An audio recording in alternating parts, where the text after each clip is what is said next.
60 పదుల వయసొచ్చింది. బుద్ధి మాత్రం అధఃపాతాళంలోనే ఉంది. 4 జాతీయ పురస్కారాలు వచ్చాయి. కానీ ఎవరిని ఎలా రెస్పెక్ట్ చేయాలనే ఇంకిత జ్ఞానం మాత్రం మరీ జీరో.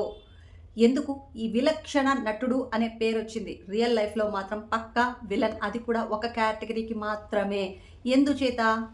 ఎందుచేత అంటే హిందువులు ఎవరు ఏమన్నా సహించి, భరించి ఉంటారు అనే ఒకే ఒక కారణంతో. అసలు ఏం జరిగింది అనేది తెలుసుకోవాలి అంటే ఇప్పుడు ఒక వీడియో క్లిప్పింగ్ వేస్తాను. డీటెయిల్డ్‌గా చూడండి. ఆ తర్వాత మనం మరి Those kids, మాట్లాడుకుందాం.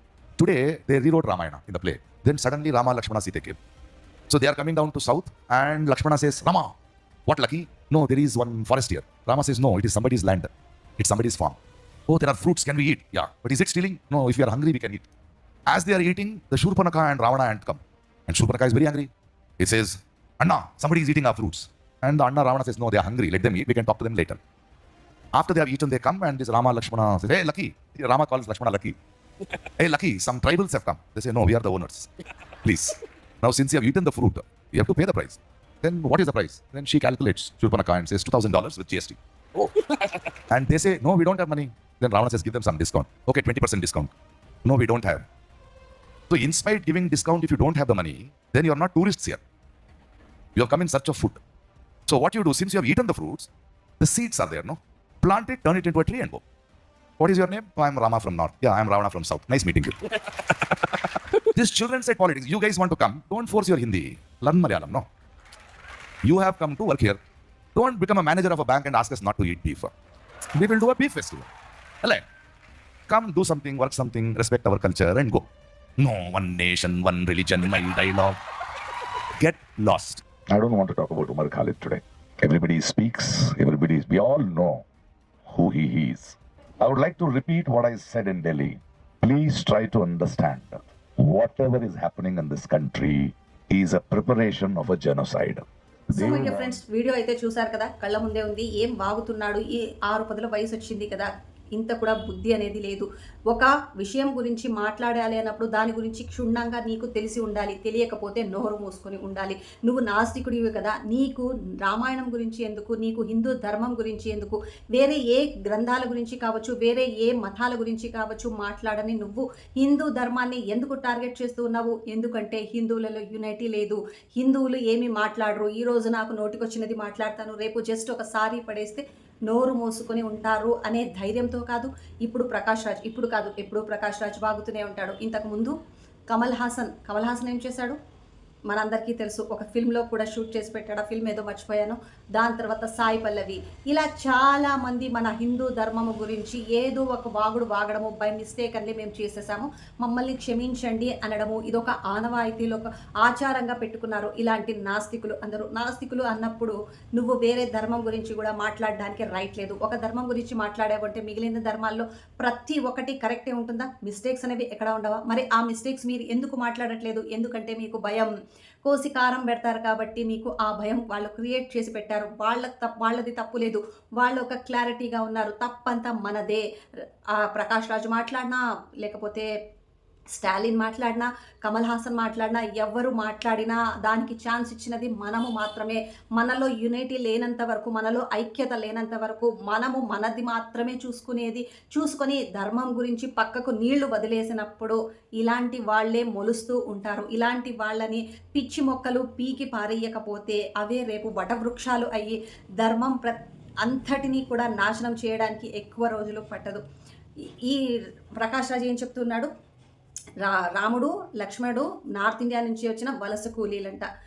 ఇక్కడ ఉండే రావణాసుడు వీళ్ళు సౌత్ ఇండియన్స్, వాళ్ళు నార్త్ ఇండియన్స్. అసలు ఇండియన్ అయ్యుండి నార్త్ ఇండియా సౌత్ ఇండియా అని నువ్వు మధ్యలో ఒక అడ్డుగోడని క్రియేట్ చేస్తూ ఉన్నావంటే నీ బుద్ధి ఎంత చిన్నగా ఆలోచిస్తుందో.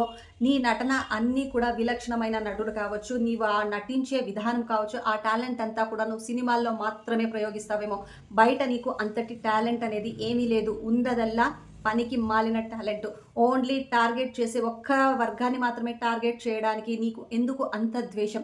మొన్న నీ తల్లిగారు చనిపోయినప్పుడు ఆమె చివరి కోరికగా నువ్వు అన్ని క్రిస్టియన్ పద్ధతుల్లో చేశావు కదా, అందరూ హర్షించారు. ఎందుకు? నువ్వు నాస్తికుడువైనా తల్లి మీద గౌరవంతో ఆమె పాటించే మతంలో ఏ విధంగా అయితే ఆచారాలు పాటిస్తారో అదే విధంగా ఆమె అంత్యక్రియలు చేశావు అని నీ పైన గౌరవం పెంచుకున్న కొద్ది రోజులు కాలేదు. మరి నీ బుద్ధి కుక్క తోక వంకర అంటారే, ఇలాంటి వాళ్ళ గురించే అని ఉంటారు.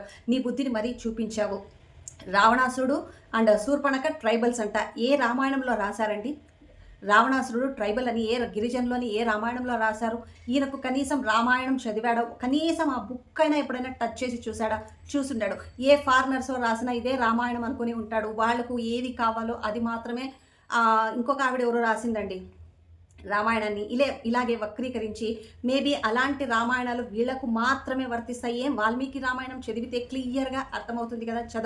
చదివితే రాముడిని రెస్పెక్ట్ ఇవ్వాల్సి వస్తుంది. రాముడి గురించి, రాముడి యొక్క గుణగణాల గురించి తెలుసుకుంటే ఎక్కడ రాముడిని మనము గ్రేట్ అనాల్సి వస్తుందో అనే భయముతో వీళ్ళు ఎప్పుడు కూడా రామాయణాన్ని చదవడానికి కూడా వీళ్ళు ధైర్యం చెయ్యరు.